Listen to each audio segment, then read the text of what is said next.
Усім привіт! Сьогодні говоримо про одну з відмінних рис української мови – це кличний відмінок. Розберімо його творення та правильне вживання, адже ми щодня до когось звертаємось про те, чи правильно ми це робимо.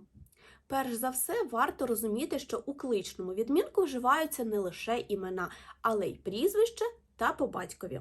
Також при звертанні ми можемо вказувати на посаду, наукове звання людини, рід занять та інші її характеристики. Тому ми можемо сказати «жінко», «чоловіче», «хлопче», «вчителю». Усі іменники кличного відмінка, незалежно від їхньої лексичної характеристики та значення, можуть закінчуватись лише на 5 літер – е, є, о, у, ю.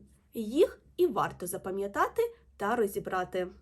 Кличний відмінок в українській мові властивий лише іменникам, але залежить він від закінчень у називному відмінку, тому з ними зараз і будемо розбиратись.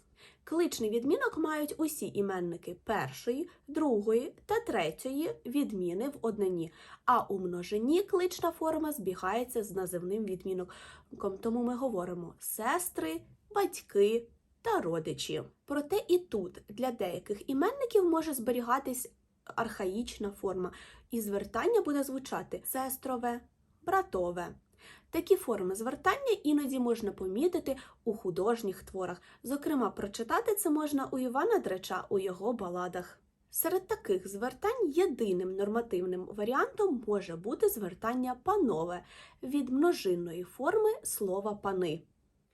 Рідше кличний відмінок утворюється від іменників третьої відміни, адже здебільшого це назви неживих предметів, до яких ніхто не звертається. Проте і тут існують такі форми, які вживані у художньому мовленні, як вісте, радосте та інші. Отож, рухаємося далі та переходимо безпосередньо до іменників першої відміни.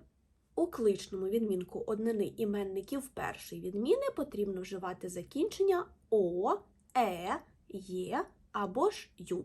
Слова твердої групи, які закінчуються на твердий приголосний, мають закінчення «о». Тому дружино, сестро, перемого. Слова, основи яких закінчуються на м'який приголосний, матимуть закінчення «е». Тому воле, земле, катре, іле, насте. Але після голосного або ж апострофа закінченням буде «є». Тож надіє, мріє або ж маріє. Мішана група – це іменники, основа яких закінчуватиметься на приголосні «ж», «ч», «ш» та «щ, матимуть закінчення «е». Тому теще, душе, площе. Деякі іменники цієї групи, які матимуть пестливе значення, будуть закінчуватись на літеру «ю». Тому бабусю, дідусю, доню, матусю, Олю або ж Олюню, Настусю, проте Насте. Переходимо до іменників другої відміни. Іменники цієї відміни, утворюючи кличний відмінок, матимуть закінчення «у», «ю», «е». Іменники твердої групи, які утворилися лише від кореня та не мають додаткових суфіксів, матимуть закінчення «е». Друже, Петре, Максиме, Києве, Львове. Якщо іменник містить суфікс «к», такі як «ик», «ок», «ук», такі слова як батько, синок, то закінчуватиметься він на «у» – батьку, синку, окрім слова парубок, адже у кличній формі ми матимемо слово парубче.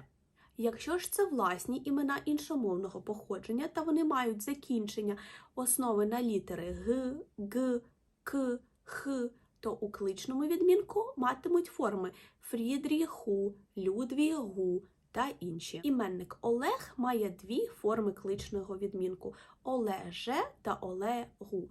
Форма Олегу є більш пізнішою та утворена за аналогією до слів сину, діду. А форма Олежа утворюється за принципом чергування приголосних при зміні слів. М'яка група іменників матиме для більшості слів закінчення «ю» – Андрію, Василю, Віталію. Слова, які мають закінчення на «ець», матимуть у кличній формі закінчення «е». Хлопче, женче, кравче. Ця особливість пов'язана із таким явищем, як палаталізація у старослов'янській мові та походженням м'якого суфікса від твердого, який був раніше. Іменник Ігор, хоч і належатиме до м'якої групи другої відміни, проте матиме форму кличного відмінку Ігоре, хоча подекуди у мовознавстві зустрічається і форма Ігорю. Для іменників середнього роду, які мають закінчення «е», форма кличного відмінку буде тотожною до називного.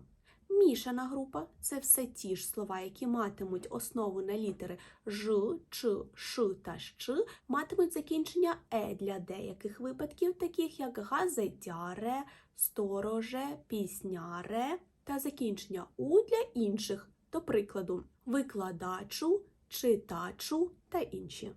Повільно ми переходимо до третьої відміни. Іменники цієї відміни здебільшого утворюватимуть кличний відмінок з закінченням «е» – вісте, любове, ноче та інші. Проте варто пам'ятати про іменник мати, який в кличній формі зберігатиме форму називного відмінку мати. І остання, четверта відміна. Іменники середнього роду четвертої відміни в однині матимуть форму кличного відмінку тотожну до називного або знахідного. І, зокрема, це закінчення «я» або «а». Каченя, гусеня, кошеня та інші. Окремо варто розібрати звертання, які складаються з двох слів. Отож, якщо звертання складатиметься з імені та прізвища, то обидва слова будуть у кличній формі – Іване – Петровичу, Максиме – Олеговичу. Якщо звертання складається з іменника та імені, то обидва слова також будуть у кличному відмінку – Пане Іване, Пані Катерино. Якщо звертання складається з іменника та прізвища, то прізвище завжди матиме називний відмінок «пане Ковальчук». А прикметники та займенники у складі звертання завжди матимуть форму називного відмінка «шановний пане, моя зірко». Отож, ми з вами швидко та якісно проговорили усі правила і саме час повправлятися. Зараз на екрані з'явиться декілька тестів, а твоє завдання – якомога швидше віднайти правильну відповідь та перевірити себе.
Ти молодець!